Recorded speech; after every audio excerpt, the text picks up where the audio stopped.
जैसे हम आश्रय लेते हैं, किसी का प्रश्न था उसी भगवान के विषय में, तो जैसे हम आश्रय तत्व का वो रखते हैं कि प्रभु हमारी रक्षा करेंगे, प्रभु हमें, तो आज किसी का एक प्रश्न था तो उन्होंने लिखा था कि वो किसी डॉक्टर के पास गए, वो कुछ स्पर्श उन्होंने गलत किया। उस समय तो पहले तो उनको ठीक लगा कि, बट बाद में जब वो चिंतन किया तो उनको लगा कि ये गलत स्पर्श था, कि ऐसा नहीं करना चाहिए था। फिर वो हनुमान जी के भक्त थे, उन्होंने बोला कि हनुमान जी ने मुझे ऐसी स्थिति में क्यों डाला, और मतलब मैं तो नाम भी जप करती थी, फिर वो दुखी हो रहे हैं। तो महाराज जी इसको कैसे समझे कि प्रभु का, अब इसमें अगर वो समझ पावे, पूर्व का कोई अशुभ प्रारब्ध जो आपसे गलती हुई थी, उसी गलती का निराकरण हुआ।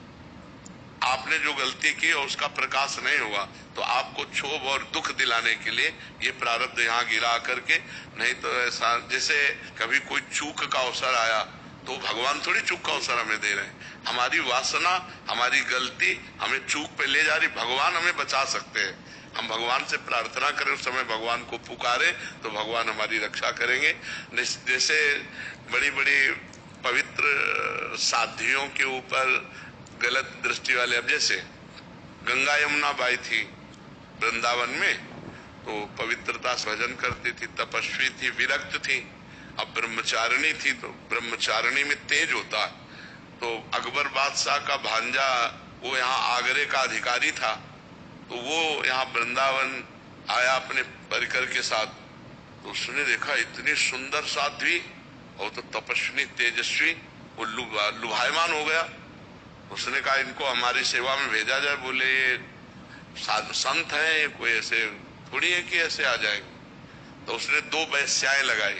अब आप विचार करो कि इनको किसी भी तरह हमारे महल में लाओ। तो वेश्याएं साधु वेश धारण किया और वहां सत्संग करने लगी, बैठने लगी, सुनने लगी, प्रणाम करना, और रोज जाने लगी। 10-15 दिन रोज गई और एक दिन नहीं गई, फिर दूसरे दिन गई। तो पूछना बनता है ना कि आप 10 दिन से रोज आ रहे थे, आई नहीं आप। तो उनका हमारे यहाँ एक बहुत बड़े संत आए हैं, हम उनकी सेवा में कल थी इसलिए नहीं आ पाए, आप चलेंगे क्या? क्योंकि उसको पहुंचाने का पैसा दिया गया था उसके पास।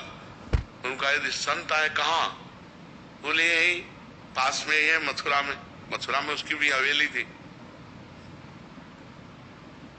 चलो, सोचा कि संतों से मिलने में क्या। अब गई तो हवेली, तो सोचा संतों को हवेली और झोपड़ी से क्या मतलब, आए होंगे तो हवेली में रख दिया होगा। अब यही हवेली के अंदर उसे बाहर से सिटकनी लगा दी वैश्याओं ने, वो तो पैसा के लिए थी। और जो अंदर गई तो बादशाह का भांजा हो, अब वो समझ गई कि मुझे नाटक करके